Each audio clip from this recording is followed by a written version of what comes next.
¿Qué tal, amigos? Bienvenidos a una nueva entrega de Béisbol Caribe con un servidor, Kevin Cabral. Hay una figura dominicana que se ha adueñado del béisbol en las últimas semanas y es parte de un equipo que está sorprendiendo en la división central de la Liga Nacional, y obviamente nos referimos a Elly de la Cruz y a los Rojos de Cincinnati, que contra todos los pronósticos están manteniéndose en primer lugar o cerca de él y han jugado muy buen béisbol a lo largo del mes de junio, a pesar de un picheo abridor que es de los peores de las grandes ligas en este momento. Se puede decir que el punto de partida de la buena racha de los Rojos fue la llegada del jugador dominicano de múltiples talentos, Elly de la Cruz, a principios del mes de junio. Y estamos hablando de uno de los paquetes de 5 herramientas más interesantes que se han visto en grandes ligas en mucho tiempo. Y ya se ha verificado eso en el terreno de juego, nunca más que el pasado viernes, cuando De la Cruz bateó para el ciclo contra los Bravos de Atlanta en una dramática victoria de los Rojos, 11 carreras por 10 sobre el equipo de los Bravos de Atlanta. Y ya De la Cruz es para muchos el jugador más excitante de las grandes ligas. Un título donde obviamente hay competencia, está un Ronald Acuña, por ejemplo, Fernando Tatis Jr., pero las cosas que De la Cruz puede hacer en el terreno con su bate, con su velocidad, con el brazo que tiene, son tan especiales que ya muchos lo están llamando así. ¿Y cómo llega el equipo de los Rojos de Cincinnati a este punto? Bueno, hay que decir que las expectativas pretemporada eran muy bajas. Los Rojos habían construido un equipo para tratar de ganar en 2020, fue la temporada de la pandemia, y cuando ocurrió que esa temporada tuvo que recortarse, fue un año difícil en el aspecto económico para el conjunto de Cincinnati, y sus propietarios básicamente decidieron desmantelar ese equipo, y así salieron de la ciudad jugadores como Eugenio Suárez, Nick Castellanos, más recientemente Luis Castillo, Jesse Winker y otros más. Y en muchas de esas negociaciones los Rojos captaron talento joven interesante, pero la realidad es que pese a que están en una división muy débil, la división central de la Liga Nacional, al comenzar la temporada uno seguía pensando que los Cardenales de San Luis y Cerveceros de Milwaukee tenían el material para separarse de los otros 3 conjuntos, principalmente de los Piratas y de los Rojos, que no mostraban ni el material ofensivo y mucho menos el picheo para poder competir. Sin embargo, este es uno de esos ejemplos de un equipo que se está adelantando a su tiempo, por lo menos hasta ahora en la temporada. Sigo teniendo mis dudas de que esto pueda ser sostenible por los problemas de profundidad y de efectividad que tiene el equipo de Cincinnati con su picheo abridor, pero digamos que son de esos momentos en el béisbol que hay que disfrutar mientras permanezcan, y quizás ellos encuentran la forma de seguir combinando la ofensiva que tienen con un buen bullpen para ganar juegos suficientes para quedarse con la división o por lo menos clasificar para los playoffs. Hay que decir que una de las dinámicas interesantes que se ha dado en el equipo en los últimos días es que llega De la Cruz, se convierte en el fenómeno de Cincinnati y ahora regresa a la alineación el hombre que ha sido el jugador más importante por los últimos 10, 12 años de la franquicia, que es Joey Votto, que había estado fuera luego de ser sometido a una cirugía en su hombro derecho. Y esa combinación del jovencito con todo este talento y el veterano que todavía puede producir, pues es algo que ha provocado que los fanáticos en Cincinnati, que estaban, dicho sea de paso, muy desencantados, no solo con el equipo, sino también con los propietarios, unas declaraciones muy desafortunadas que dio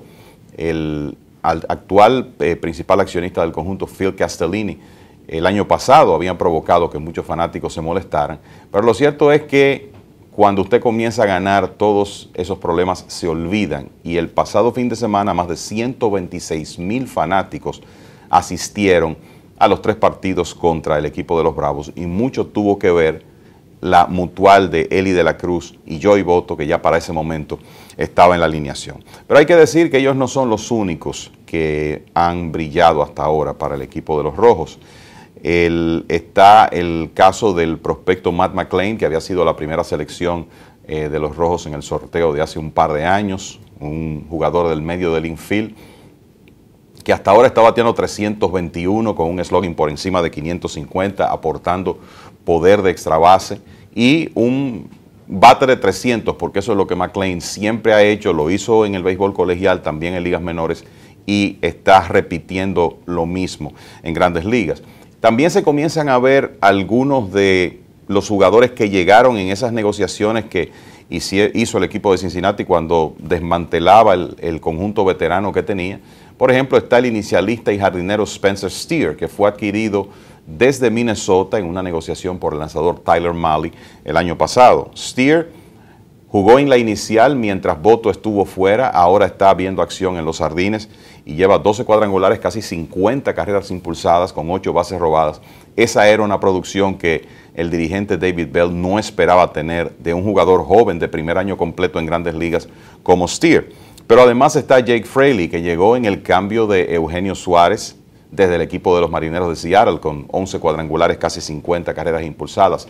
TJ Friedl, que es un jugador que el equipo de los Rojos firmó como agente libre fuera del draft, que se ha convertido en uno de los jardineros titulares del equipo, bateando por encima de 300. Y lo interesante de esto es que hay otros prospectos que vienen en camino. En esa negociación que comentaba, donde llegó Spencer Steer desde Minnesota, también el equipo de los Rojos recibió a un antesalista e inicialista llamado Christian Encarnación Strand, que ya el año pasado pegó más de 30 cuadrangulares y remolcó en exceso de 100 carreras. Lleva un ritmo de hacer lo mismo y la verdad es que parece estar bastante cerca el día en que esté con los Rojos en Grandes Ligas. Y para que ustedes tengan una idea, a pesar de lo extraordinario que es Elly de la Cruz,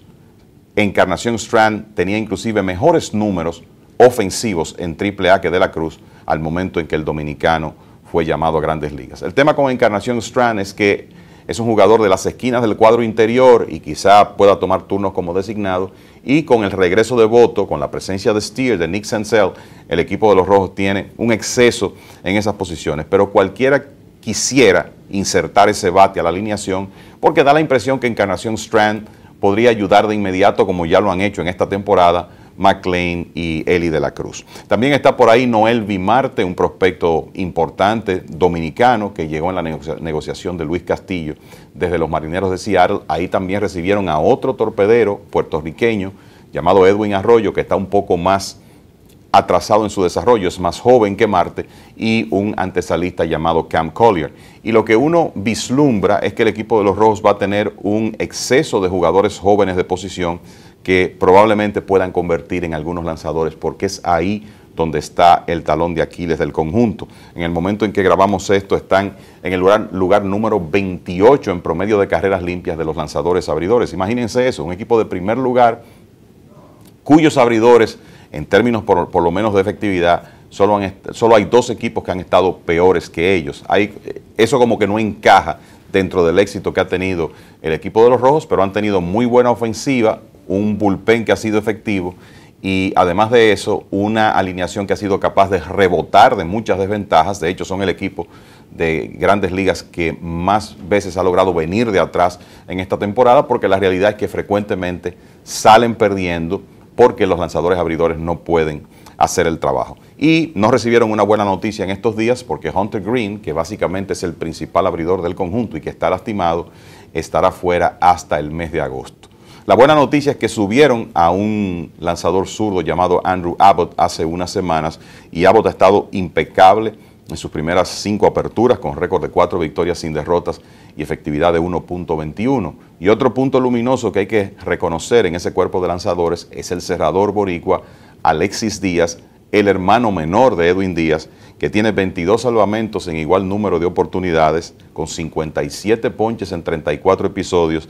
y un promedio de carreras limpias de 1.85. O sea que cuando los juegos llegan al noveno, con ventaja para los Rojos, tienen un hombre que ha sido capaz de proteger esas ventajas. Hay otros héroes anónimos en ese bullpen, nombres que no suenan mucho, como por ejemplo Bob Farmer, Lucas Sims y Angie Bott, que le han dado un buen respaldo en ese aspecto al dirigente David Bell. La clave para los Rojos el resto de la temporada será